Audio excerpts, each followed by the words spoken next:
that your husband's not with me anymore, buddy.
We'll call the January 5th meeting for the Lincolnton City Council to order. Let's pause for a moment of silence.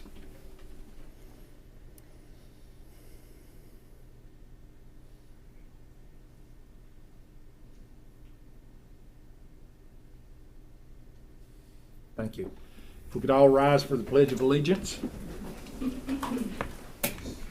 I pledge allegiance to the flag of the United States of America and to the republic for which it stands, one nation, under God, indivisible, with liberty and justice for all.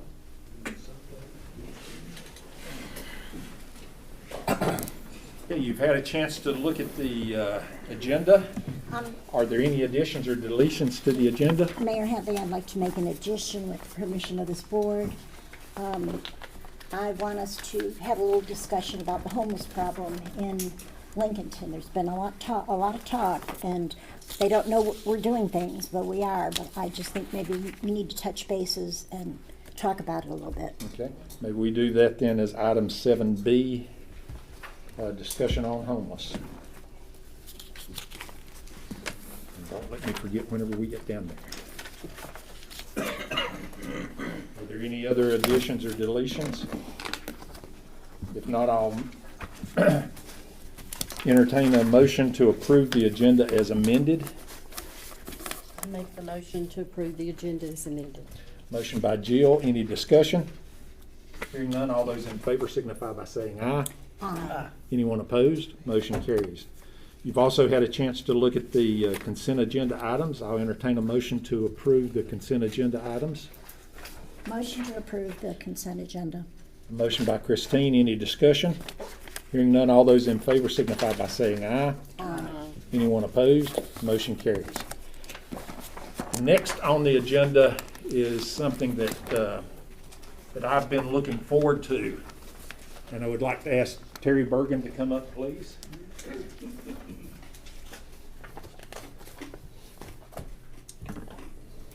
This is rare for the city, very rare. Come over here. U.S. Marshal now. Terry's kind of shy, but we'll guide him through this. This is only the second one of these that I've given out as mayor. And so it means a lot to me, and I hope that Terry understands how much he has meant to the city of Lincolnton. Lincolnton, and let me tell you a little bit of history about Terry. The good part. Oh, God. Well, there goes that speech. I'll just be quiet and sit down then. But Terry started work for Lincolnton in 1973. Now, my math is not the best in the world, but if you calculate that, that means that he's been around working for the city for 49 years. 49 years. Luckily, he started whenever he was 2 years old. But Terry has had various jobs with the city, and he was our chief for how many years? 14 years. And I cannot say, Terry and I have been friends for a long time, and I cannot say enough about how valuable I treasure his friendship. But something happened to Terry that I wanted to bring to everybody's attention.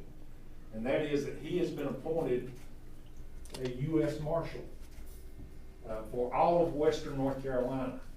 Now, you know, the 49-year service is something. But to think of a Lincoln County boy, a Lincolnton boy, that is now U.S. Marshal, that's something that I've never heard of.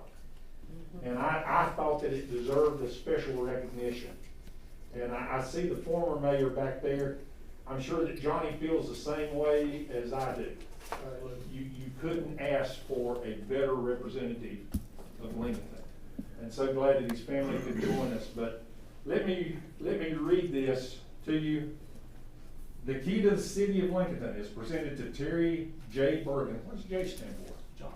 Johnson, okay. In grateful appreciation and recognition of your dedicated years of service, 1973 to 2022.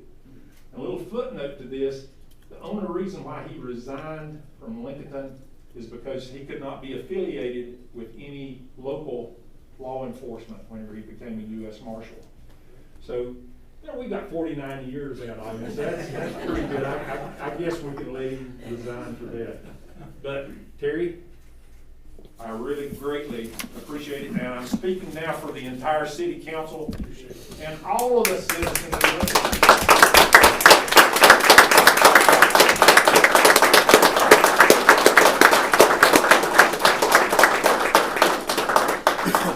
Here's your chance. You got the floor. You've held it back now for 49 years. Have at it. All I can say is this is very unexpected. When the mayor first called me, he was summoning me to city council meeting. And of course, for obvious reasons, I was used to that happening from city council over the years. And then he went further to explain about the peak of the city. And that's when I about lost it. Lincolnton, I love Lincolnton. I love the people in the Lincolnton area. I love the people of Lincolnton. Always had a great city council over the years to work for. A lot of support from the city managers. But there's no other city or town or community that I have greater honor in receiving this from than the city that I love.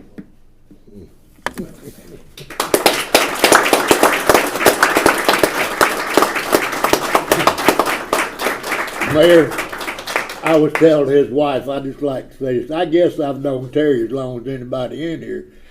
He used to live across the street from me down here on Main Street, and I remember him in a diaper. But I've known him longer, and he was a little fat baby, that's what he was. But you remember we living across from your granddaddy, yeah. Good job, Terry. We proud of you, buddy. And the whole thing is, it's almost like a cycle. As old as Terry and I are getting, we're about to go back into the diaper stage again. So, That's what I told my wife when Amber was born. I said, about the time she's getting out of them, no, but Terry, you have meant a lot to the city. We appreciate you. Don't be a stranger. And I want to thank the police officers for coming to support you. Thank you.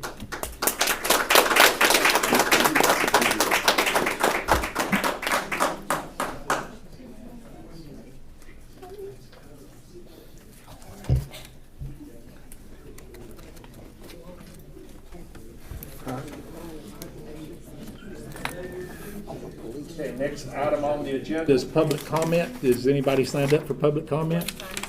It's our lucky night. Okay, now, next item, public hearing. I'll open up the public hearing and turn it over to Jean. Good evening. That almost had me in tears. That was special. That was nice. Okay, so tonight for you, I have a zoning text amendment. We're proposing that we amend section 153.113, which is the central business district, to add classic arcade as a permitted use. Along with that, we have a proposed definition for a classic arcade for section 153.031, which is an establishment which provides an assortment of equipment and devices such as classic video games and other electronic games, often requiring the insertion of coins or tokens to begin the play sequence for amusement purposes only. And then in bold, it says this category excludes establishments that are engaged in or resemble gambling activities. And the reason we want to do this is a picture from the Carolina Arcade Museum in Forest City, and this next one is as well. We have a couple gentlemen that would like to open a business here, and they're hoping to be in downtown Lincolnton, and they want to model their business after this this Carolina Arcade Museum in Forest City. Sorry, I'm gonna back up. And so when you go to this place, you pay a set fee and you get a wristband and you can play all day. But it's not permitted right now in our ordinance. That's not a permitted use. So this would allow them to be able to come in and open a classic arcade in either downtown, the central business district, the central business transitional district, or planned business areas. So we took it to the planning board and they unanimously voted to approve it. And we recommend that you approve the zoning text amendment and approve the statement of consistency for the approval of the zoning text amendment. And in the consistency statement. Let me get to that. We feel that this proposed amendment is consistent with the adopted Lincolnton Land Use Plan. It's not contrary to the goals and objectives outlined by the plan. Future land uses are encouraged to accentuate and enhance the area's unique downtown atmosphere and ambience, which we feel like this would do.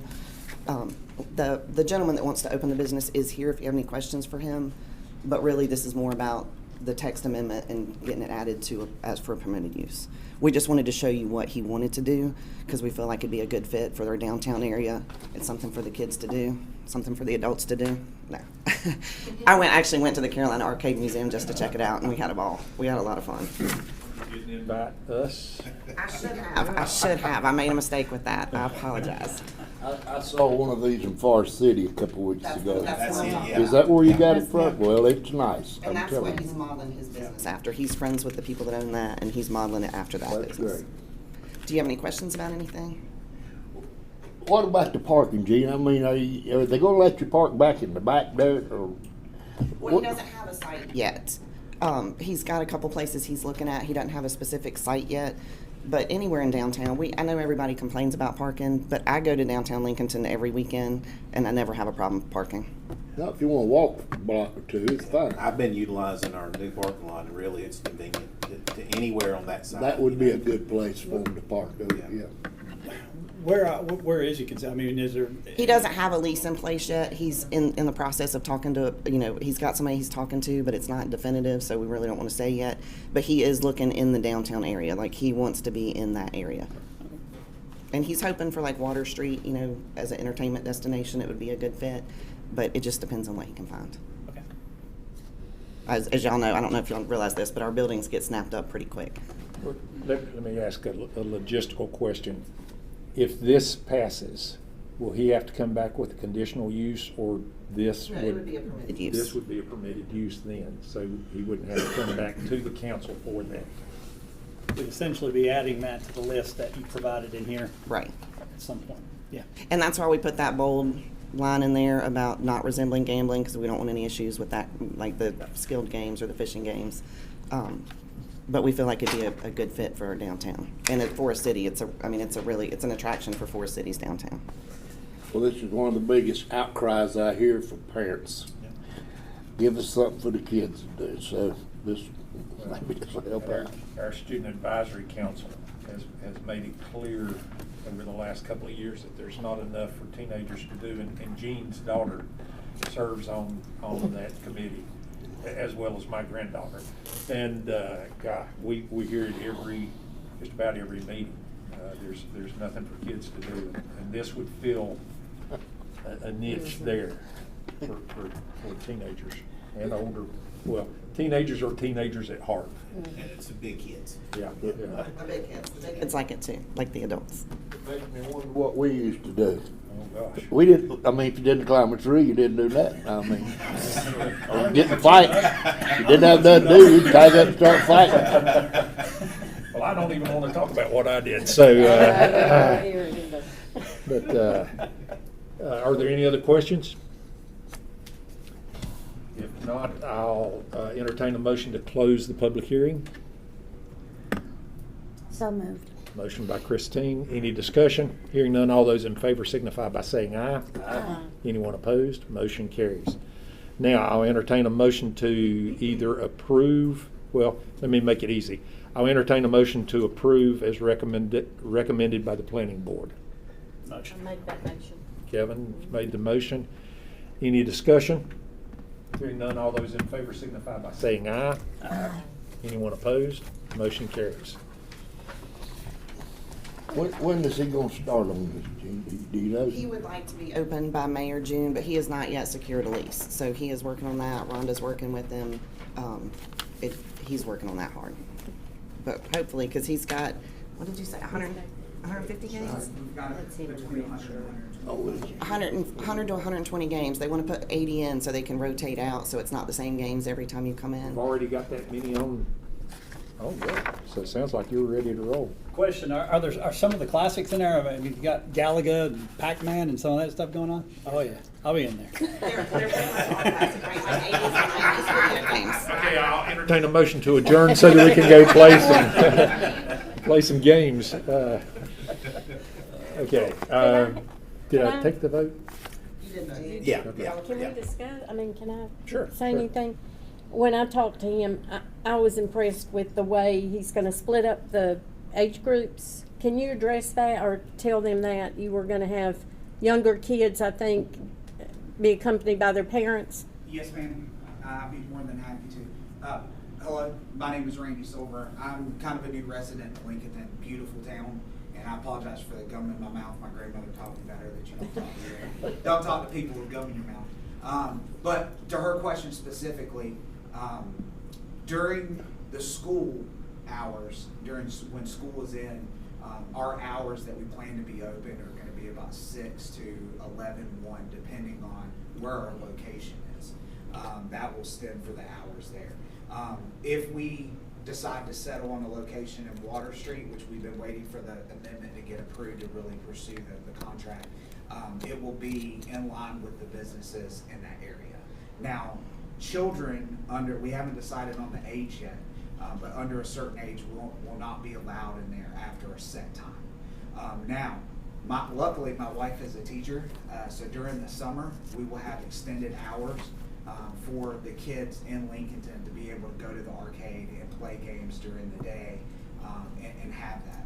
And like Gene was saying, our business model is no quarters, no tokens, no anything like that. They come in, they play a flat fee, and all the games will be on free play for them. And so they'll just be able to go in there and play the games and everything and have a good time. If they leave and go to the meeting place or one of the other restaurants downtown, they can come right back later that day and go back to playing games. We really want to open something up that'll benefit downtown, especially get traffic in downtown after 5 o'clock, because after 5 o'clock it seems that traffic dies down for the local businesses here. So get something in there. But we want to be all ages. We want to cater to children, young adults, and we also want to cater to some of our my age and older that want to come and relive their youth in the arcade. And like I said, the area the space that we're looking for, we're going to be able to house about 70 games. We've got about 100, 125 that we have, so we can cycle them out. And if you mentioned Forest City and Gene did, we're very good friends with David who owns that. And we're following that model too, along with one in Simpsonville called the Upstate Carolina Arcade Museum, if you guys want to look those up online. But yeah, just trying to be child friendly and add something to Lincolnton for everyone of all ages to enjoy. Well, and if you're working with Rhonda, with Lita, hey, she knows more about downtown and availability of property than anybody I know. And Yes, sir. So She's been a huge asset. Her and Gene both have been tremendous helps. you've got the two brains of the outfit. So that's it right there. And do me a favor, please. Call him and let him know when you open the doors. Well, I mean, I've got them some in my basement now. Go ahead and establish the high score now. Thank you very much. What are you gonna call it? I'm just curious. We're kicking around a few names. If we do get the location on Water Street, we're thinking Back Street Arcade, just because it's the back street off Main Street. We thought it would be pretty neat. We're also, one of my partners in it, Shane, he's a longtime resident of Lincolnton and Lincoln County. We do know of 3 arcades that were in Lincolnton at one previous time, and we're trying to find the names of all those and see if maybe we can do something to kind of combine those together and be something historic, and that older residents of Lincolnton will remember and kind of chime into, and just be something to tie us back to the city. The big one was in Boger City, but I'm not sure if I remember the name. I just thought it was the game room. That's what it was. That's That's the name of it. That one used to be where Bojangles was at. And then Well, but this they one actually moved. was out in the Carolina Shopping Center. Jason Painter's arcade. Yep, Yeah. yep. That was the one when I was in school. That was the big one. So, Yeah. But yeah, there was one where Bojangles was too. Yes, sir. Had indoor putt-putt in there at one time. We're trying to find, correct me if I'm wrong, WBTV came out and did a thing there for a telephone when he was raising money for something. And we're trying to find the dates of it so we can get the video, and if everything goes through, you know, have stuff like that being played in the arcade. Which one would that have been at? That was the one in, at Bojangles, right? Yeah, the old Chrysler building. That would have been sometime early '80s. He opened up there in the late '70s and Yeah. then there until he actually moved it out to the location where Jason Finger actually. That was the mid '80s when he moved out there, wasn't it? Yeah. Trying to find things to tie it back to Lincolnton, and we thought that would be a good thing. But again, thank you very much. Thank you. Good luck. Thank you. Okay, next item on the agenda, I'll turn it over to Jean for consideration of annexation. Okay, this is part two. We did part one last month, and you adopted a resolution to consider the annexation.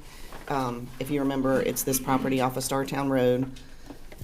This is just showing the city limits. The green are the city limits. Purple is the ETJ. They're currently in the ETJ, and they want to be annexed into the city so we can receive the revenue from their project.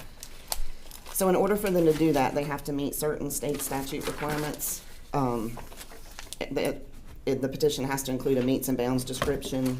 They have to include the names and addresses of all owners of the real property line in the area described in the meets and bounds.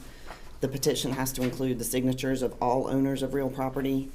The nearest point on the proposed satellite corporate limits is no more than 3 miles from the primary corporate limits of the city.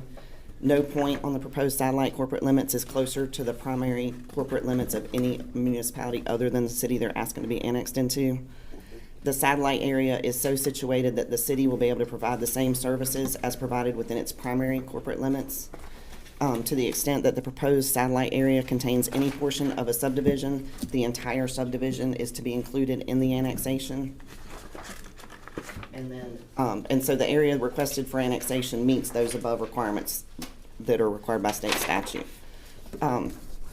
Additionally, the statute requires that a public hearing be held on the potential annexation, at which any resident of the city may appear and be heard on the question of desirability of the annexation. They are in compliance with the city's annexation policy, which is just, we adopted a policy in 1993 that states that if it's located in the ETJ and is on a tract of over 2 acres in size, that the annexation would not have an adverse impact on the city's overall annexation plans. So they do meet all those requirements. So the staff is recommending that we do schedule this for a public hearing. And let's go on into 5B because it because that kind of goes with it. So in your packet, Daphne has a resolution. And the resolution, it's long, but basically it just says that we want to schedule a public hearing for February 2nd. It does have the meets and bounds description, and then section 3 just says that we do have to, the notice of public hearing shall be published in the Lincoln Times at least 10 days prior to the date of the public hearing. And that's what we need to take a motion on, is to go ahead and proceed with the public hearing on this. And so I'll entertain a motion to approve, what date did you say, Jean? It's the February meeting, which is February 2nd. February 2nd, as part of our city council meeting. Motion to Motion by Kevin. Any discussion? Hearing none, all those in favor signify by saying aye. Aye. Anyone opposed? Motion carries. Thank you, Gene. You did a good job. Okay, next item is and we're down to 5C now. Consideration of approval of budget amendment, and I'll turn it over to Richie. Yeah, I'm gonna fill in for Pam tonight, but actually this is the type of budget amendment you want, because this is additional funding that's coming to the city. So this allows us to prioritize that. But you can tell, if you go down to that section 2, you've got the Recreation Department donations, First Federal Park at $25,000, an insurance settlement at $3,116, a repair settlement at $473. Veterans Banner Project, those are new ones that came in this year at $4,200. And then the federal equitable deposits at $24,572, and the loan proceeds at $582. So that shows a total amount of $57,943. And then in the POW bill, we've got an additional $1,100. In the Water and Sewer Fund, which is Section 7, we've got an additional $53,392. And then in the section 9 and 10, we've got an additional 27,572, and finally the section 12 we have an additional 490. So the total amendment is 140,497. Any questions? That we're adding. Yeah, like I said, the whole section, that front section in the general fund is just additional monies that have come in. This allows her to place those. If there are no questions, I'll entertain a motion to approve the budget amendment as presented. So moved. Motion by Roby. Any discussion? Hearing none, all those in favor signify by saying aye. Aye. Anyone opposed? Motion carries. Thank you, Richard. And I would add that next month we should have the audit report that will be presented by our auditors. Just a quick look, it looks really good. So, but that should be on next month's agenda. Okay, next item on the agenda is consideration of approval for food truck policy and procedures, and I'll turn it over to Laura. Happy New Year, Council. Over the course of last year, we had several instances with some of our hospitality merchants wanting to do special events on their private property that might also benefit from having a street closure to expand their ability to serve patrons. And in the process of having those discussions and looking for how do we help our merchants and help them grow their businesses, in talking with the police department, discovered that we really had no ordinances or regulatory ability at all to manage food trucks on any of our public property, except between the hours of 8 a.m. and 4 p.m. when we have 2-hour parking limitations. And so at the request of the police department, we started looking at it from a broader perspective and determined that probably the best thing we could do is create a new ordinance, or at least codify what we had all sort of thought was already the plan, that no food trucks would be allowed to park on any public property, including city streets, city parking spaces, city parking lots, without a permit. And determined through discussions with our steering committee and internal events committee, as well as the police department, that probably the best way to manage that would be to use the system we already have, which is our special event permit. So that we would be able to give the police department the ability to make sure that a food truck can't just drive into town and after 4 o'clock pick a parking space and set up and start operating, which under our current ordinances would have been possible, but that we would also be able to support our hospitality venues, Brick Tree, Untapped, City Cellar, and any of the others that might want to hold an event, have food trucks park on the street, which we could provide accommodations with a simple street closure, and be able to operate their events. So it really was sort of like the apple drop. It was another solution that found a creative home by creating opportunity. So I'm here to request an ordinance to prevent food trucks from parking on public property, on any city-owned property in the city limits without a special event permit. And then our policies and procedures for special events would be updated to include the approval process, which the events committee reviews. Are there any questions? Is there a problem with this now? I mean, do we have this situation going on now, or is this just kind of forward thinking? We haven't been ambushed, if that's what you mean. Yeah. So we don't have rogue food trucks. But just in the process of discussing the overall issue of we need to provide for a way to do a limited street closure for adjacent property at our merchants, that we needed a way to make sure that food trucks couldn't do that. So we wanted to prevent something as well as create an opportunity for something. We had several events that we actually closed a street, even though it was a private event, but the overall benefit to the community was worthwhile. And in that, it kind of told us, well, we don't have any policies for food trucks.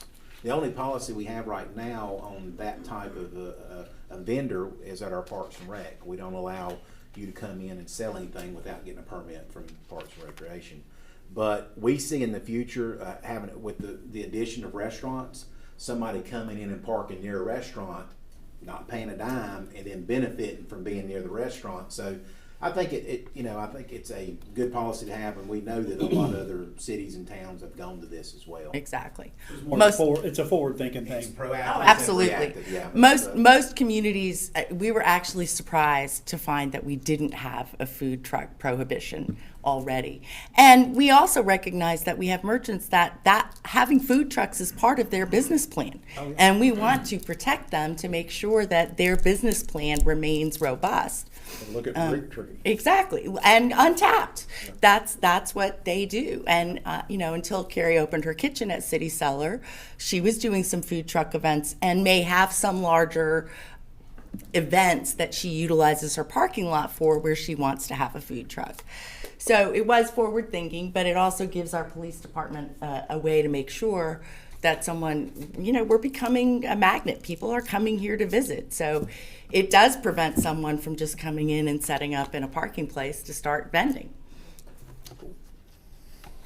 Thank you. Any other questions?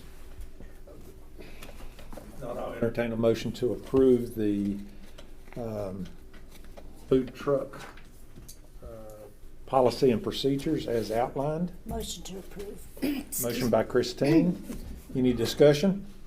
Hearing none, all those in favor signify by saying aye. Anyone opposed? Motion carries. Thank you. Can I just ask you this? When you have this thing up down behind Untapped, and you use that road there, the little park. Street? Homebrewers Festival. Yeah, I had a bunch of calls one night. People that lived in that building, they have got no place to park. I mean, the front on both sides of the road were full, and they had to park some more away. I just thought I'd throw that in. But that's another thing too. We would not want that to take. In the policy it states only one per month, unless there's certain circumstances that may affect that. But I think that's the reason why you have a policy, so that even the property owner or the business owner understands, I can't do this every week. This cannot be part of my business model every week, but for special events. And that was one time. It's like Apple Festival. You shut the world down, but we all know it's going to happen the third weekend in October. Yeah. And the new parking lot should help with that too, That, because yeah. it is adjacent. It should help out That's there. a very close should, yeah. location for them. And we try to be extremely sensitive to surrounding businesses, which is why it's written as an adjacent property and not, any street. It's not like any merchant can say, I just want to close this street so I can do an event and have a food truck. But it also, we try to make sure the barricade's not at the end of the street so that we do reserve some parking places for residents and that kind of thing. Good. Thank you. Thank you, Laura. Okay, next item on the agenda is the consideration of approval of the fiber ring project, and I'll turn it over to Chris. How we doing tonight? Thank you for having me. I wanted to bring in front of you the final estimation of price of what it's going to take to do phase 1 of the fiber ring.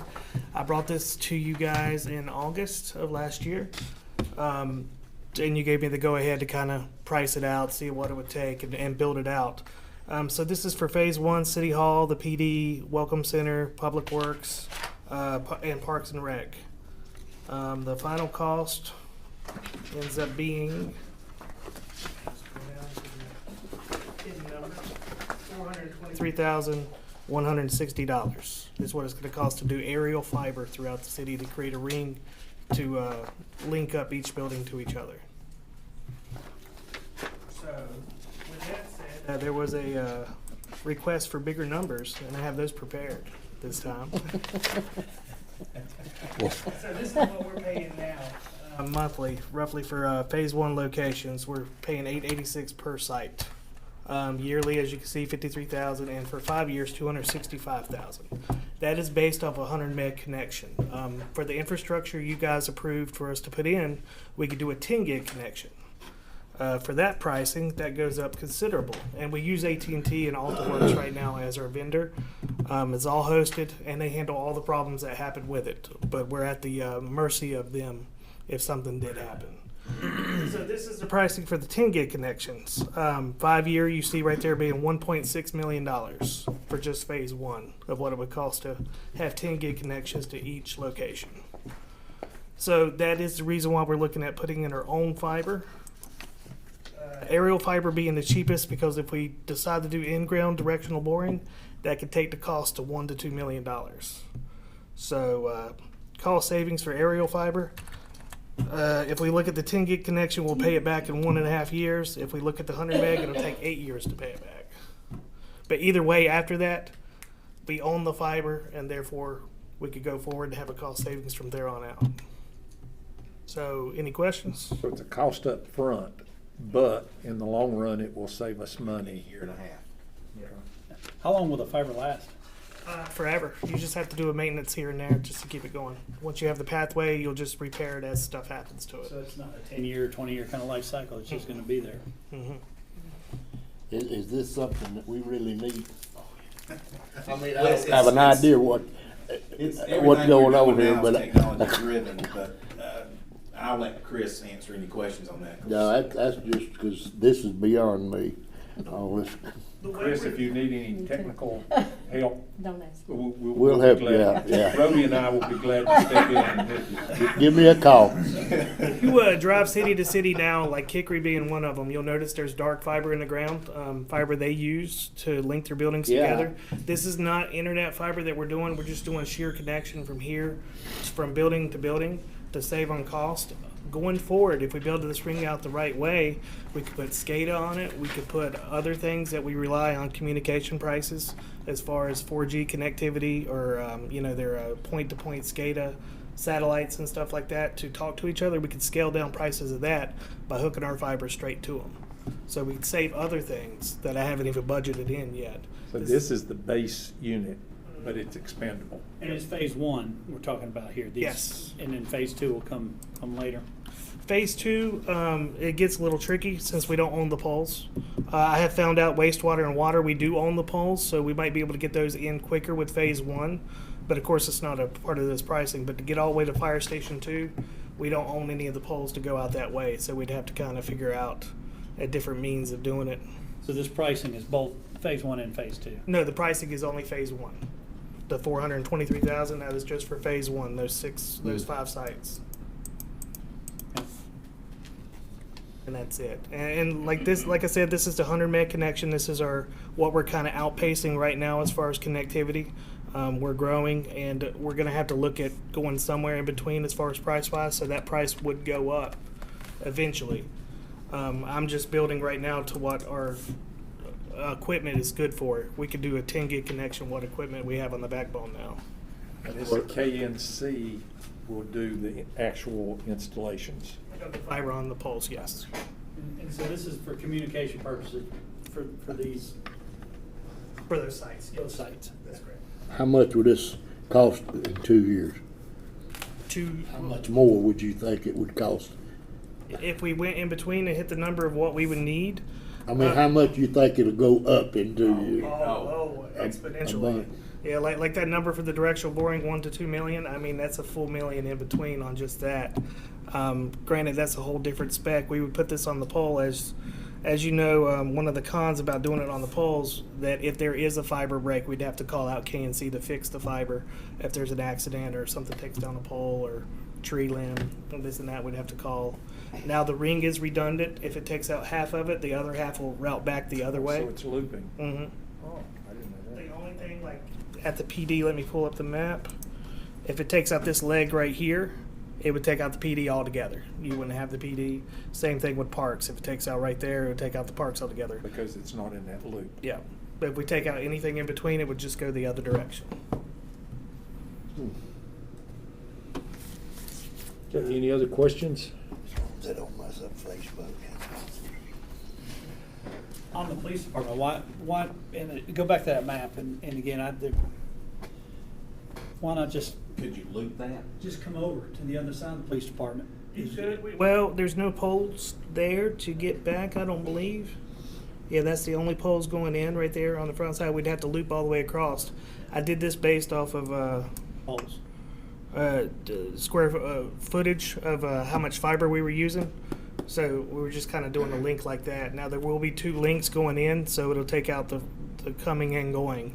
There's a possibility if something fell on it, it would only take out one and not the other. But the way we kind of built it out there to save on cost of fiber, we just did a leg to it. Did you say we would install this, or would our boys would do it? No. KNC would do it. That's what's included in the price. Okay.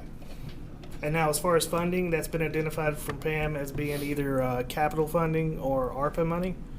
We could use either or for that. And we also have the ability to use more than just general fund as well, too. Where is KNC out of? Where do they? They are out of Greensboro. Winston-Salem, maybe. Hold on, let me pull that They're up. doing part of the work here, aren't they? Yes, they handle our doors right now, We've got a the cameras. history of using them. And the one thing we do need to factor in, though, and this won't happen, I don't think, for 2 years, but the property we just bought on Sigmund Road would be something we would want to try to connect as well. But we can get out there on our poles because we've got power out there. But that would be a factor down the road. We'd have to include that into additional cost. Winston-Salem. Sorry, not Greensboro. Sounds good. There it is. But we use them for pretty much all our camera bases, all our cabling. They've done all the cabling here, and I've used them extensively for the last, I want to say 7 years with the schools and stuff like that. So they have a real reputation around town as far as working with them. That's the reason why I said I've noticed their trucks here on several occasions. That's good. Any other question? And I'm actually not demoing, but using IMGIS to show you the ring that Robert Pearson brought in and we pushed through. And that's about 22,000 feet of fiber. I had it in the picture. Yeah, 22,092 feet. So long and short of it, it'll make a lot better product, and we're going to pay it back in a year and a half. At the current prices we have now, if we ever wanted to broach 10 gigs through AT&T, that was $5,200 a site per month.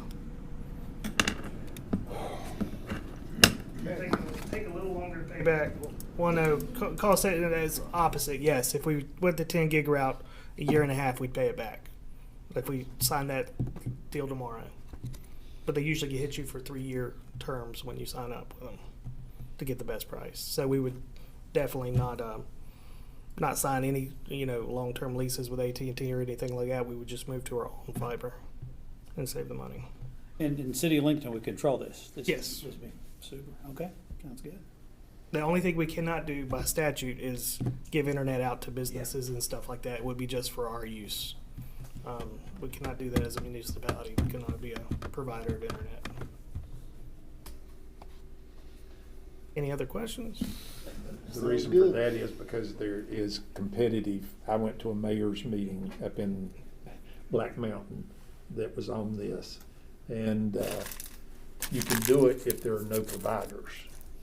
A municipality can provide the base service, but if there's another provider in the area, then that's considered to compete with a private vendor, and you can't legally do that. Because so many of these were most of the guys from the mountains, and most of them don't have any internet access, period. And so they made it clear during the presentation, hey, if you've got the service that is available, your hands have to be clean. And you don't see a problem with the police department kind of being on that leg? You don't just foresee any kind of issue there with, because if this is a communication mechanism we certainly want them to be able to communicate. And we'll build in a failover. On top of that, I could put a 4G unit in there to jump over to cell if we have to run their phones and all that stuff. So we'll build in redundancy if we see that becomes an issue. But it would just be on that one little section there. Yeah, that one That little would- leg there, and then that one little leg at the So welcome center right there. Otherwise, if there was a failure, then you would have the redundancy to go For everybody across. else. Yeah, just if something freak happened right in this area, it could cut off That would be the communication. only one I'd be really overly concerned with. Just the Just, safety. yeah, just being that they'll be. But right now, we deal with the fact of AT&T. If something did happen, we'd have to call AT&T, and we're waiting on AT&T to come out. Right. It would change to the fact we would call KNC, and then they would remedy it. It would just be a different vendor to fix it in fiber splice. Sure, okay. So, Okay, you've heard the presentation. I'll entertain a motion to approve the recommendation for a fiber ring project. Motion to approve. Motion by Kevin. Any discussion? Hearing none, all those in favor signify by saying aye. Aye. Anyone opposed? Motion carries. Thank you, Chris. Okay, next item is the manager's report, and I'll turn it over to Richie.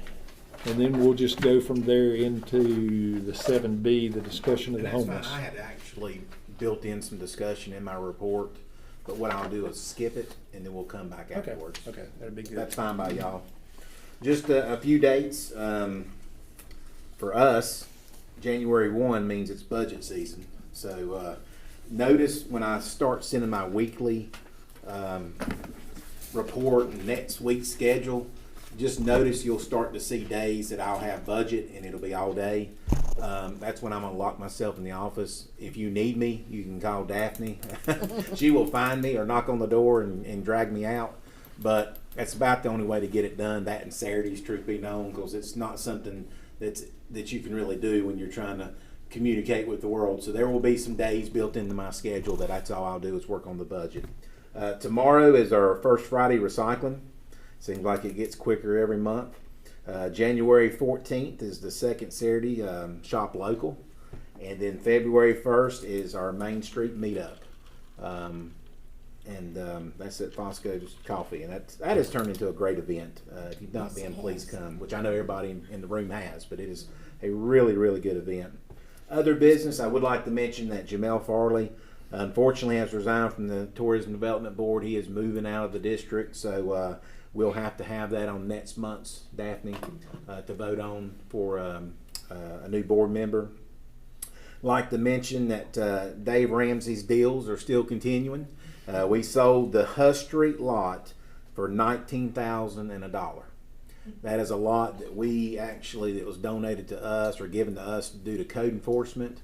I think we spent about maybe $4,000, $5,000 for abatement. So now we will see hopefully a new single family home go there and add to the community. So that's a win-win for everybody. I will be sending out my budget memo tomorrow, which will give the staff all their dates that they'll need coming up. One that I want to repeat every meeting until we get there is March 17th.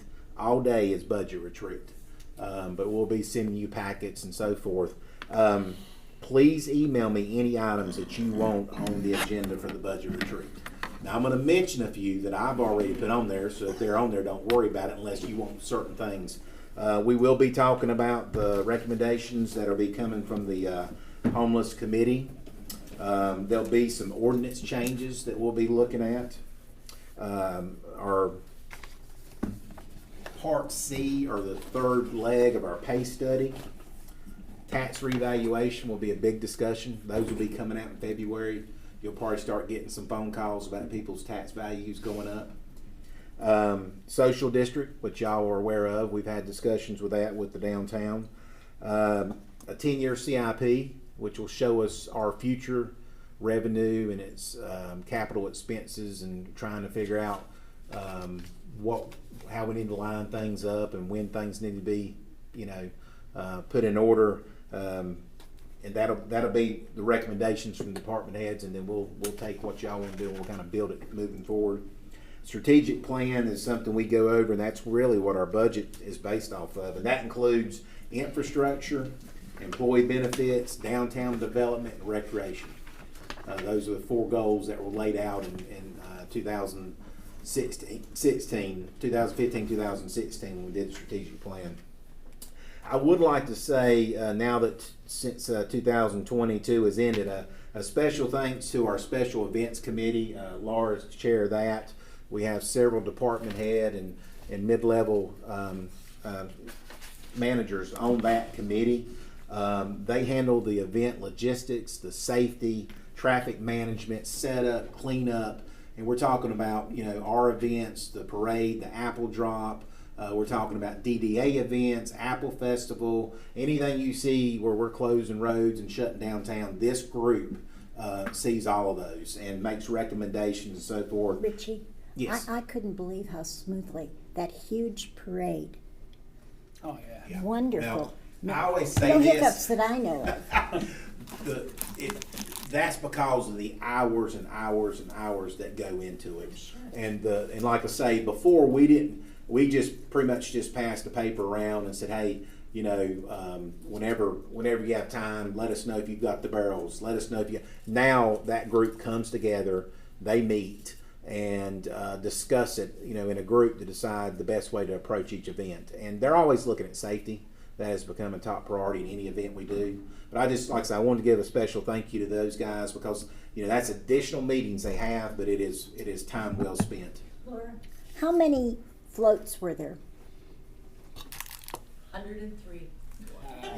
We had 103 Yeah. actual entries that showed up on site for the Christmas parade. It was amazing. Yeah. In your agenda The packets. apple drop. Oh yeah. You know, Laura, We didn't have good weather, but it No. really was But- an event. but there was Considering a lot of everything that planning. happened, that was success. I'm telling you, besides somebody trying to steal the apple, damage the apple, and then basically having rain all day, that was success. What was the So, purpose? Did you ever find out why the board done it? well, it's, yeah, What did- we've already, But the people that came had a great time. There were lots of kids playing and dancing in the street. He must have been But I running bet- that good blue. what do you think, 2019, we had 1,500 people at that event, didn't we? Yeah. Yeah, so that event had grown. Unfortunately, COVID wiped it out, and then this year weather. But that is one of those events. You know, I've already told Laura go ahead and just order another apple. I think it's a signature event that we're going to continue to do. And anybody that has younger kids, they don't want to stay up till 12 o'clock. They want to have something about 7 o'clock, and the kids love it. So that's, like I said, that's a great event. Adding the shooters has been, I mean, it's good for us big kids, I guess you'd say. But It's a yeah, terrific way yeah. to honor our heritage and connect with a group that is not going to be inside the city limits, so that they can do that and have their blessing of the city at one time. It was a win-win all the way around. Well, I can honestly say, and I live down off 150, that I heard them shooting all day long. So it, you know, they were having a good time. I wanted to point out a few things in your agenda packet. This is the housing report is what our Cliff with Lita sends us every month. You can tell that things are slowing a little bit, but if you look at year to date for November in Lincolnton, which is page 51 of 56 here, we still have an increase year to date of 17.7% on median sales price. We have an increase of 12% on average sales price. So the average sale in Lincolnton is $300,282. And I can say it hadn't been that long ago, that probably was closer to 2. As we know, housing has grown tremendously. So days on the market has increased. It's gone from 21 to 32. And the average list price has gone from $286,200 to $307,545. So that's an increase of 7.5 as well. But I always like to look at the housing because that is a good indicator of the market or the economy in the future. Even though interest rates have gone up, we all that have been around for a while realize that 7.5 is really not that high compared to what it was years ago, but it is high compared to what it was 2 years ago. And I think that's the reason why, you know, you've seen the market cool a little bit. I added that next one, those legislative goal statements. That is something that the board of directors puts together, and it's kind of ironic because as you go through there, I mentioned our infrastructure, I mentioned employee benefits, I mentioned downtown development and Parks and Rec. These other cities have the same goals that we have, and a lot of this is what they're trying to approach the state, the legislature, and where we need our funding. So that's kind of where this is geared toward. But I thought it's interesting to see that in a lot of ways their focus is the same focus that our residents decided they wanted back in 2016, 2017. And lastly, we had this in the packet. The code enforcement is kind of a year-end list of all the ones that we've had that have closed, and then the ones we have left open that are left open. Didn't have a chance to talk about it, but just wanted to see if there was any questions. And Gene did remind me of these 80 some we've got. These are just the ones where there were violations. That's not all the phone calls and all the visits that the Lincoln County staff actually did throughout the year. But I didn't know if anybody had any questions on that. If you do, be glad to have Jean come up here and answer them, because she's a lot more qualified than I am. All I'd like to know is, excuse me, the house on Lithia and Country Club. They've been sued. She's been sued. Good, thank you. And she has done nothing since Oh, she's been it's sued. I wonderful. mean, it's amazing. I mean, most folks will respond. She tried to call me one day, and I just like, have your lawyer call me, whatever. But I don't know. I mean, we're up now, right up to over $230,000 in fines. So she's got no chance of cleaning it up or paying that and just going away. But it still could take months. Oh, it could take a little while for it to get to. What's gonna happen? Well, basically, what will happen is, my estimation is, she will not respond. We'll get a judgment against her. Then we'll have the property put up and sold at the courthouse steps, and so we'll start it off at what we're owed. But it's 2 or 3 acres at There's least. 2 in acres there. there at least. And so how much? 3.7. So it's 3 point. That's a bunch of land right there in the city. So I anticipate that the bids will be relatively high for that piece of property. And the only reason I'm particular about this one, because the golf course is across the street, Yeah. it's very visible. A lot of the other ones are on side streets. 30-some townhomes being built, not far from there as well. It's truth be known, even though it's not on the edge of the city, it's still somewhat of a gateway. People coming in to the downtown. I would, if I would love to see her sell it now and actually be able to possibly get something out of it, but I don't think that's going to happen. We've had discussions. Gene has talked to her numerous times. The county has talked to her. It's unfortunate, but I don't think that's going to happen. So this is the only path we have. So Does she actually own? She owns that. She owns a house down the street a little bit. She doesn't even live there. Yeah. She's got her. She whines about somebody being there. I don't know who it is. It's not her living there, but it's. I think it's her son. well, yeah, he's living with her now, I think. So Plus, there's another property, I want to mention That's the that. first job. Part of it's been Started made with surgery. process. Getting it Oh. filed. That's been part of it. Part of it was Or is it courthouse. too early to movement. mention yeah, that? let's wait on that. It's been several Yeah, things, but it's filed now, so definitely think it'll get going. that They one's weren't coming, doing That court one's going because of COVID Yeah, Yeah. for the longest. Reach, That's part of it. reach ahead quick yeah, compared to this one. yeah. I don't know about the fines on that one, so yeah. Okay. Any questions on the yearly report? I just, like I say, I thank Jean and her department and the county, because really, I think they're doing an excellent job. And it's so nice to have the county involved, to where we know we've got a place that somebody can go 5 days a week, 8 to 5.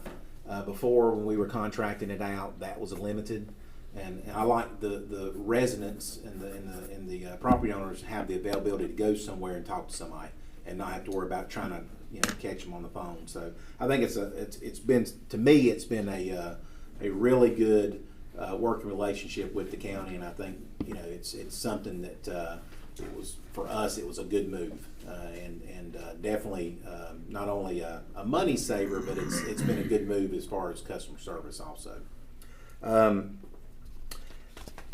Wanted, like I say, I'll skip over that because we'll talk about that when we get to the homeless, or talk about the homeless committee.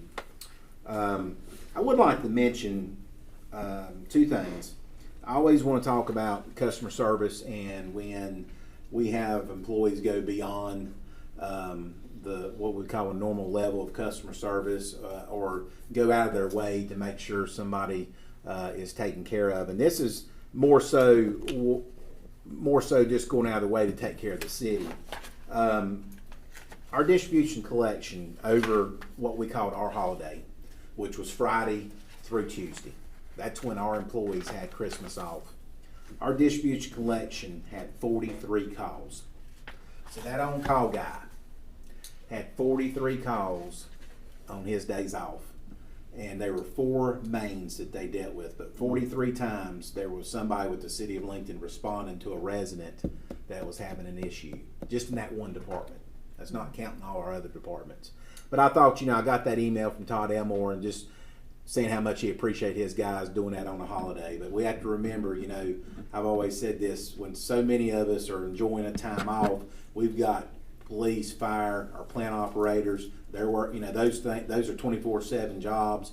And then we've got our on-call guys that are constantly having to leave. It might be they're leaving Christmas lunch, they might be leaving, you know, Christmas Eve dinner, and they don't have a choice. It's just part of the job. But I wanted to say thank you to all the employees of the city who go that extra mile to serve our citizens.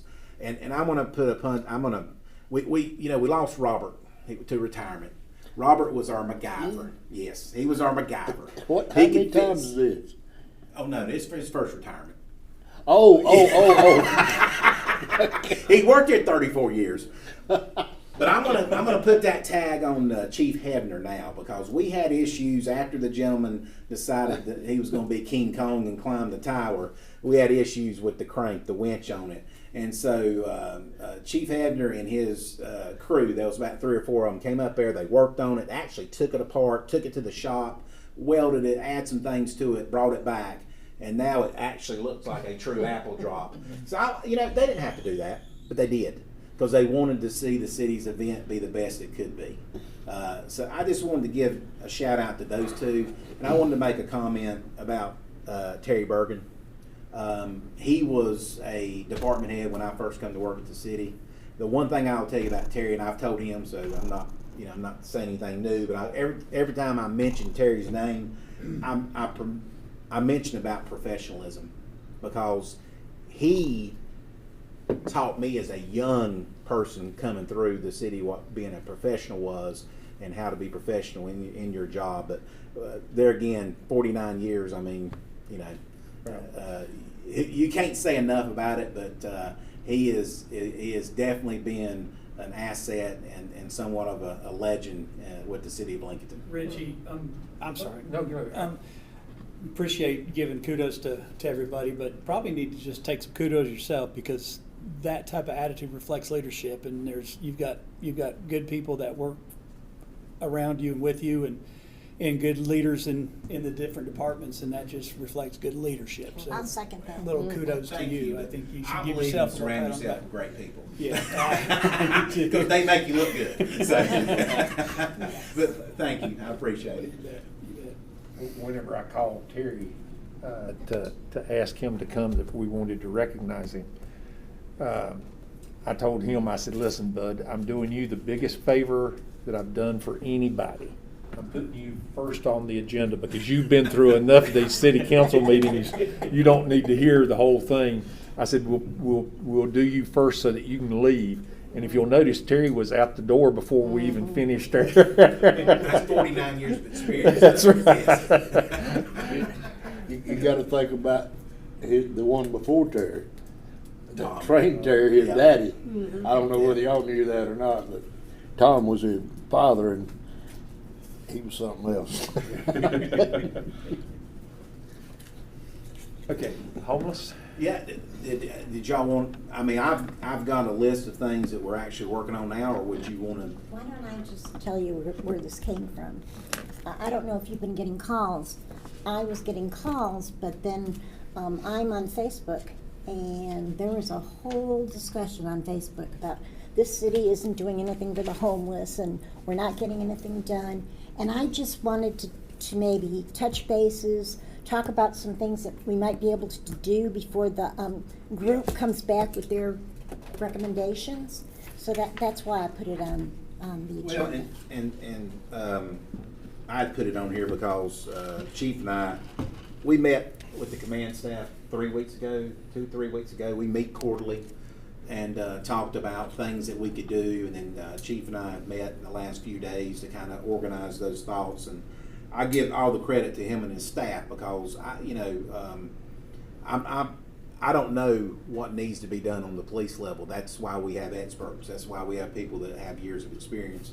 So they've come together and put this basically together and somewhat of a short-term plan of action until we get some recommendations and get some things to council. Just a little update. The what I call the homeless task force, the homeless committee. As I mentioned before, we've got 25 members, and it's people that in some way or another, whether through it's their job or the nonprofit they serve with, have some type of connection or possibly experience or just passion toward helping people that are homeless and trying to help our residents and our merchants as well. So we've identified 3 major categories that we're going to focus on. One of which is vagrancy and downtown. Another one is addiction and mental health. And then lastly, affordable housing. So each member of that committee has emailed me and have kind of told me where they feel like their expertise needs to be put on which committee or subgroup. So we're going to divide up in our next meeting, and I felt like, well, that's fine. I think we can get a plan of action before March. But truly, Chief and I were really wanting to take some steps now that can help our merchants and go ahead and do some things that we can be proactive instead of reactive. So basically, what we've come up with is one of the things that the Daniel Lafone, our downtown officer, has done an excellent job. I get a lot of our business owners when I speak to them are glad to see somebody that's in the downtown area. But the only downside is when we set him up with more evening hours because we were doing that with the assumption we would need somebody downtown because we actually have nightlife now. But in reality, we've had very little issues in the evenings. So we're going to change his hours. So now he'll be Tuesday through Friday, 7 a.m. to 5 p.m. And where we think that's really going to help is because we've got business owners they may come to their business and somebody's asleep in the breezeway or somebody's at the back door. That gives them somebody they can. Sleeping on your sidewalk out front a couple of weeks ago. Oh, he's there every middle of the day. quite often. And so we think that'll really help. Plus, I mean, let's face it, most of our businesses are open, really more from the 9 to 5 time frame anyway. Well, that's kind of what I was going to recommend. I thought if we have a dedicated police officer until the committee comes back with recommendations. Yeah. So that's one of the things that we're going to do. We're also, and this is something I feel will pay dividends. This is something that could help in that situation. Is to use off-duty officers to periodically have safety checks throughout the central business district during evening and early morning hours to make sure vagrants are not trespassing on private property. And this will happen with those businesses, which we have a ton that have already signed up a no trespassing agreement. So that allows us to go check their property to see if anybody's trespassing. And that needs to be done in the middle of the night because that's when you're going to have somebody trespassing. And on a regular basis. Yes. And so, that goes back to something that I think that we need to explore. I think we need to explore a grant program that the city can provide to our central business district businesses where if they go and they purchase a Ring doorbell or they purchase a Blink camera to go in the back, because we've got great coverage in the front. The Tsunami is working excellent in our downtown, but we do, that's private property. But if they go purchase it and bring us a receipt, and then we can refund them that money, I think that would help, because when they can show us who was on their back porch, then we can go find that person. Just at saying, well, it's a homeless person, it's going to be hard for us, to figure out who that is unless it's really descriptive. So I think that's another step that we can take as well.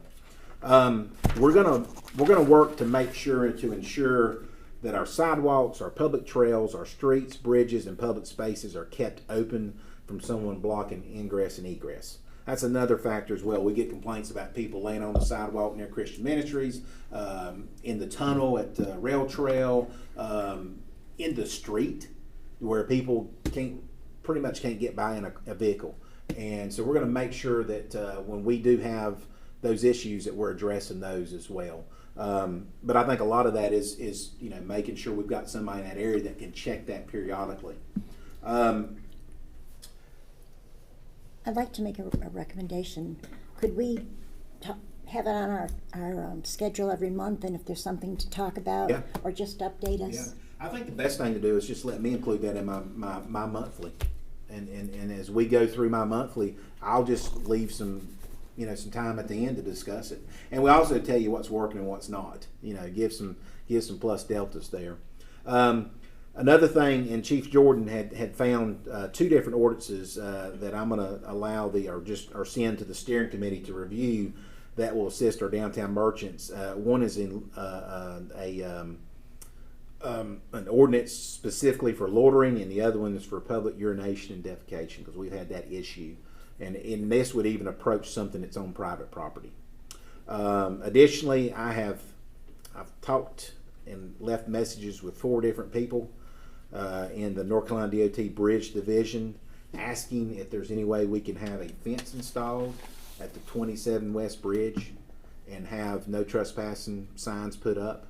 Haven't got to anybody that's given me the answer yet, but I've got a resident as well that's calling. So we know that that's an issue. We have been responding continuously, either for incidences under the bridge or for fires.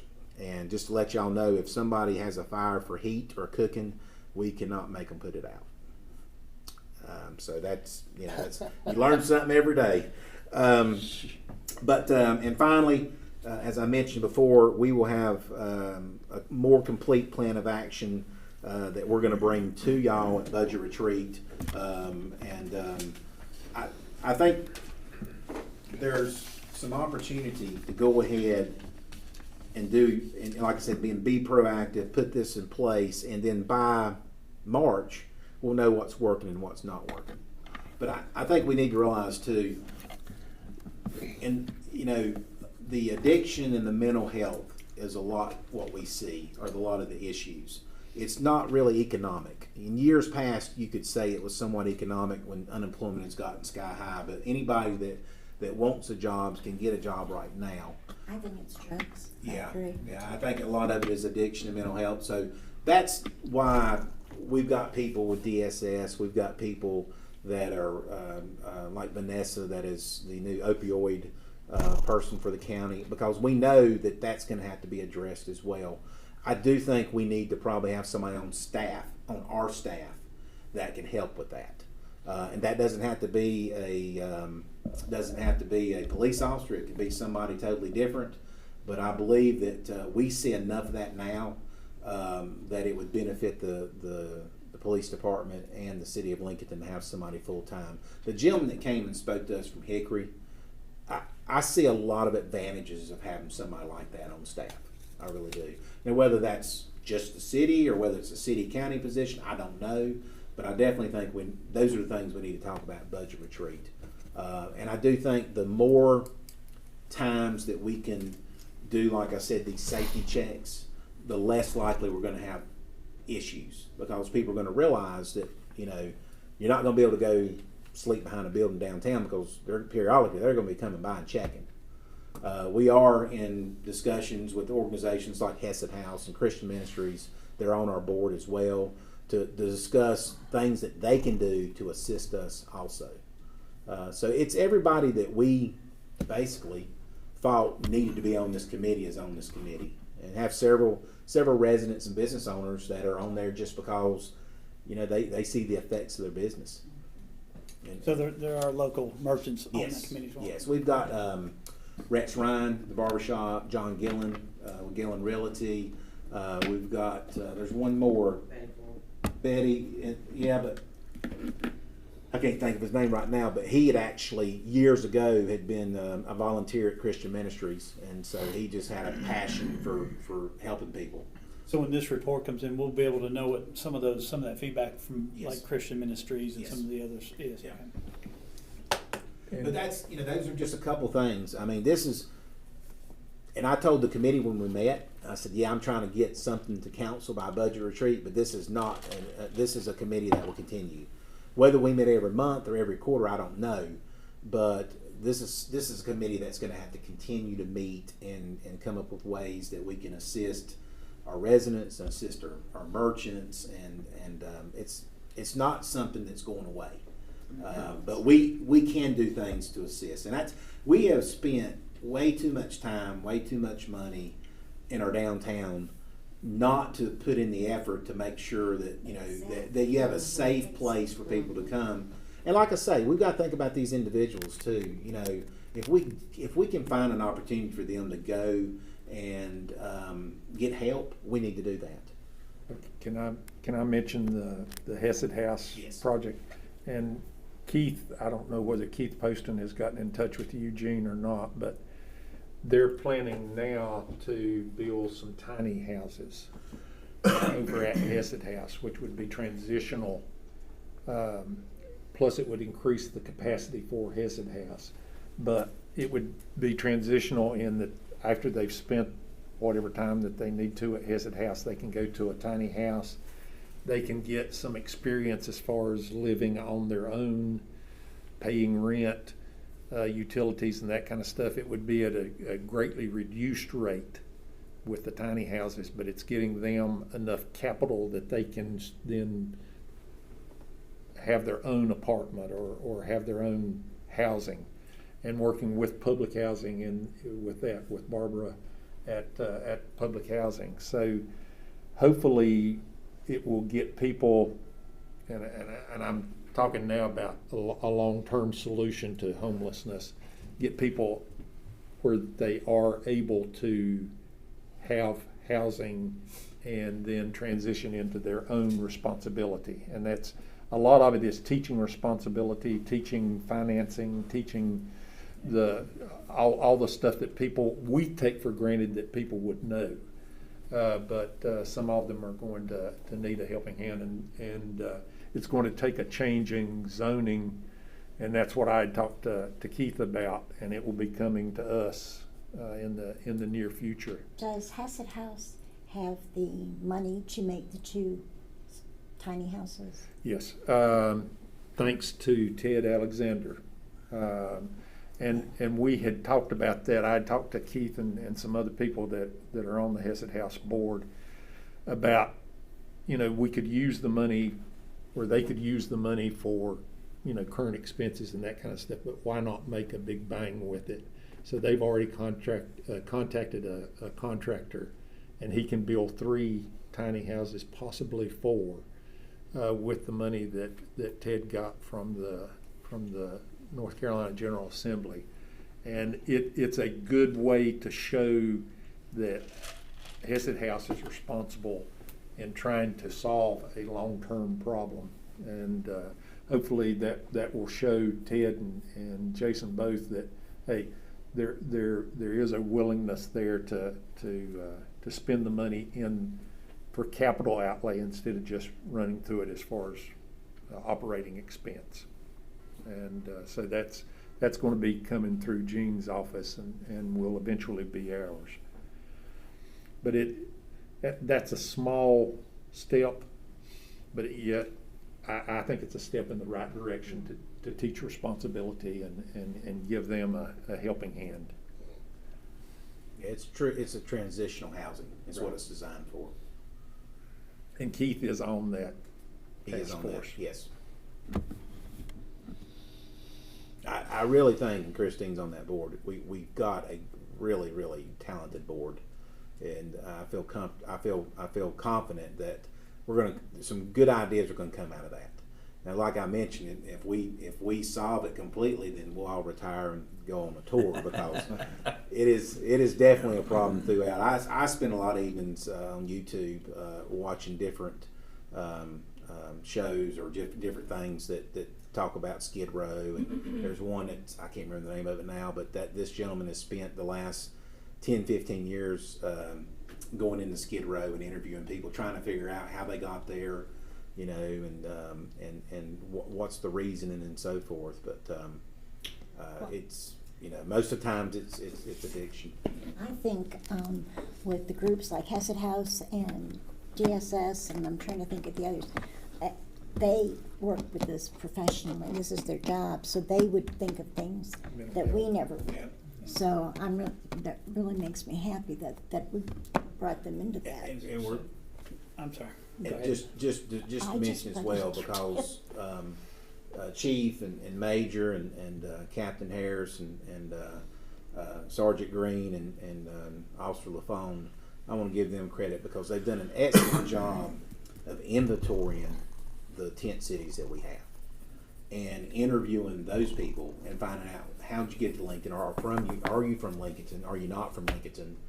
You know, why are you living in a tent? And the questions that we all have, they've gone out and they've done it. It's also built a relationship with those individuals, so they're not scared to see Officer LaFone come up, and they'll give him information, or say, you know, if he's looking for somebody or whatever, they can assist instead of saying, I'm not going to talk to the police. So that's helped tremendously.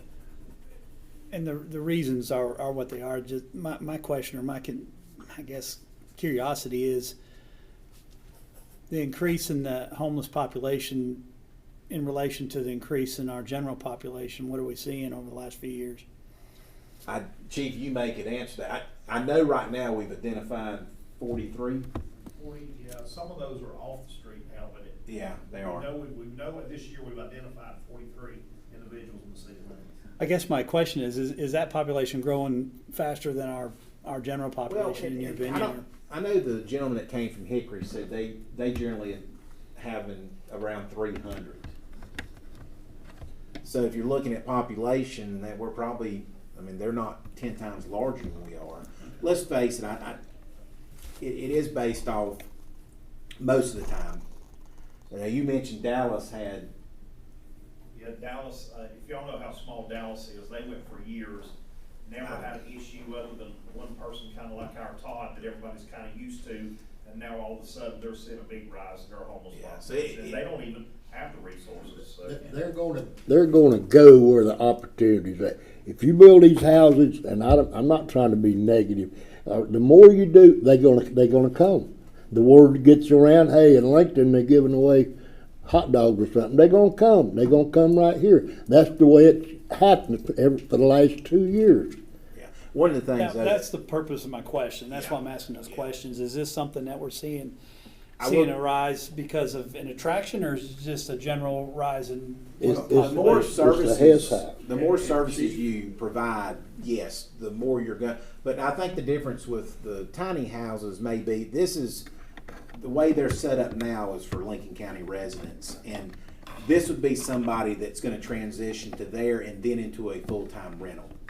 And Hesed House doesn't allow anybody in there that tests positive for drugs. How long do you get to stay in Hesed House? It used to be 3 or 4 months, but with And COVID they it's let long- people I think have it's extended longer. time. 6 Yeah. months. Yeah. And And you the tiny can- homes would be the same way, Yeah. right? They would. there would be a limit Yeah. of time that they can stay there. Now, Right. Chief, there's a date in the year where that there's a homeless count, isn't there? He just posted about that. It's coming up and they're looking for volunteers. Yeah. They need assistance right now in In doing actually- their inventory. They're Yeah. at a point in time. We always assist, but they usually tell us ahead of time when we're going to do it. But there's a specific date that, Yeah, that I got it. the homeless is assessed, And the year before and this past year, 2022, even though it looks like there's a whole lot more, it wasn't a significant rise in the numbers. I think the big thing that we see, and we've had this discussion with Christian Ministries, is, you know, especially around 10 to 12 or 1, the reason you see, it's because that's where they're going. And so that's where we, I think, have to get creative and how can we help them, you know, and that'll be some of our discussion. And maybe, you know, maybe they change the way they do their service a little bit as well. But I think that's, in my opinion, that's why it's so important to have Officer LaFone here more in the morning, because we don't have a lot of issues in the evening. Even though we have a lot more people in our downtown, we've had very few issues, which I think That's great. that has because we have people downtown. You know, sometimes people somewhat patrol people, but I do think there's a lot of benefit from having him. And I will bring in our budget. We're going to bring several options to council that we can do to have more people downtown. Okay. The place and time account is coming up on January 24th, and it's from 3 to 9 p.m. is when they actually do their staff shot. And I think that's... Yeah, they do city and county. We assist in the city with that part of the county. And it's that one specific date, and the reason why you do it is for grant purposes and that kind of stuff, to identify on that given day, this is the number of homeless people that are in the city and they're in the county. And they've done that for, I know, the last like 3 or 4 years. Yeah, John may have been started before it, that. I think. One of the things that I wasn't aware of until we actually met with the committee and it came out in discussion is because HESED does not take any HUD money, then they can say this is for Lincoln County residents only. And they can say you're going to be tested before you come in here. Whereas some of these other shelters, because they're taking HUD money, they're limited on what they can do. So there's a lot of benefit in that. Yeah. We also were told something I was not aware of, because the Salvation Army, I mean, they do their as much, well, I don't know, I doubt they do as much because Gastonia is so big. But they, you know, when you go and you see the Santa ringing the bell and so forth, that money comes out of Lincoln and goes into Gaston Salvation Army. We have the right to bring people down there when it gets cold. The problem is it fills up so quick, unless you're one of the first ones, there's no way you're getting in the door. But that is a service that we can use in Lincoln County. I was not aware of that. I think that we've heard a lot about the mental health and the disabled. What about the ones that just don't want to work? They're too lazy to work. They're out there. They're probably half of them, I'd say that way. What are you going to do for them? I can't find, well, the last 3 to 4 years, I can't find a better opportunity to work, so I don't have an answer They for won't. that. and we're not hearing all the bad side of this. That's the scary thing for me, is what happens when we get into a bad economy and then we really have people, you know, that can't find a job, because we've all been through those markets. There's jobs out there now. Yeah, so I don't have an answer for that, Roby. Like I say, Yeah, I don't think you're going to change those people. No. But Well, if no. we can hit the ones that are on drugs and might have mental problems. and a lot of times those two go hand in hand. Yes. And that's what I'm, Yes. you know, like I say, the more layers I go through, the more I figure out that those two are connected more than I thought. But I think that's why it has to be approached 3 different ways. But the main thing for us to do right now is be proactive on the vagrancy and the downtown part.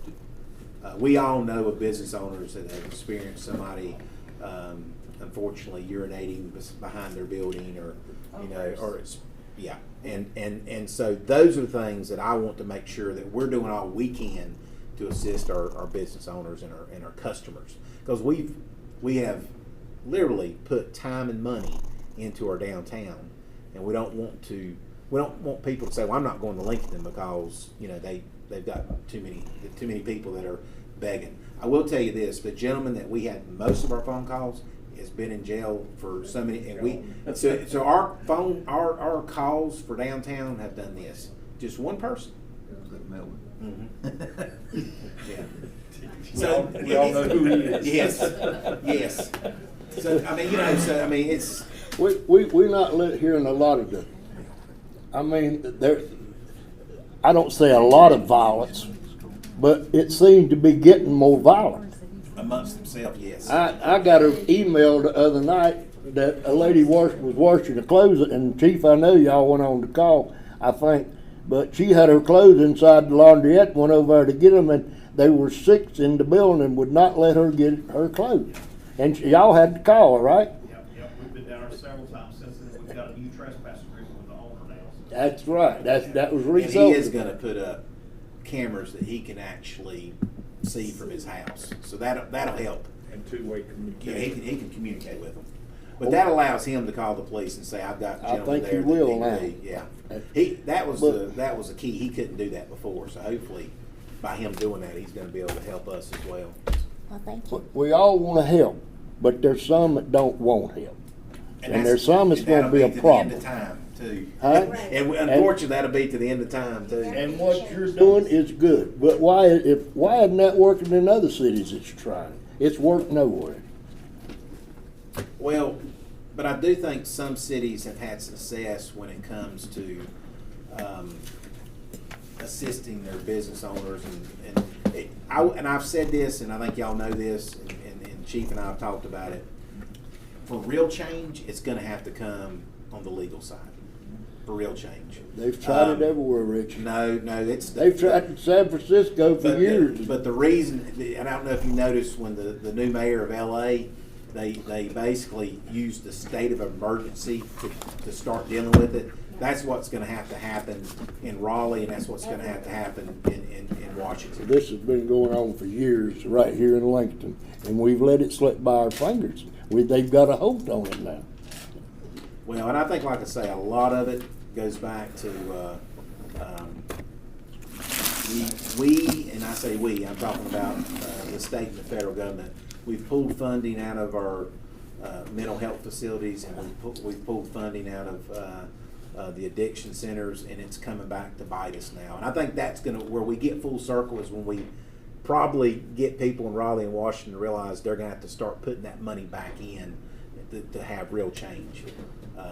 But there's nobody in this room that's going to be able to do that. It was privatized about 20, 30 years ago, and that changed the whole thing because it was an effort by the state to reduce the funding.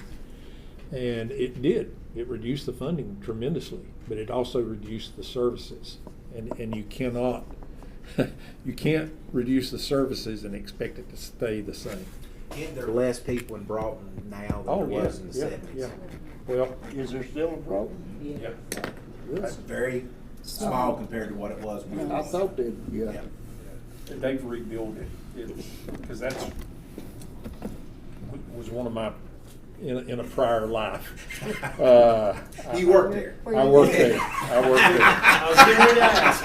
I was a patient, and I was going to ask the question. it was like the hair thing. I was not only but I worked in Morganton before I came to Lincolnton, and part of our job was to get kids and adults back into the communities because of Public Law 94-142 was that, and that was what my job was in Morganton, was to get kids back into their home, and it was a great idea, but you've got to have the services locally to support it, or it's not worth the darn. And that's where that missing step. And I've told Richie horror stories about living up there. Unless you have the local support and it is at a consistent level, all you're doing is you're passing it down from the state responsibility to the local responsibility. But I also think that other states have been doing the same thing. If they had a big mental facility, it's now a small one. Then. Oh yeah. Well, thank you, Richie. And like I say, we'll just continue each month to update the council and kind of do a plus delta on everything. Okay. News media. You got any questions? Okay, I'll entertain a motion to adjourn. So much. Motion by Roby, any discussion? Hearing none, all those in favor signify by saying aye. Aye. Anyone opposed? We are adjourned. I'll call you more,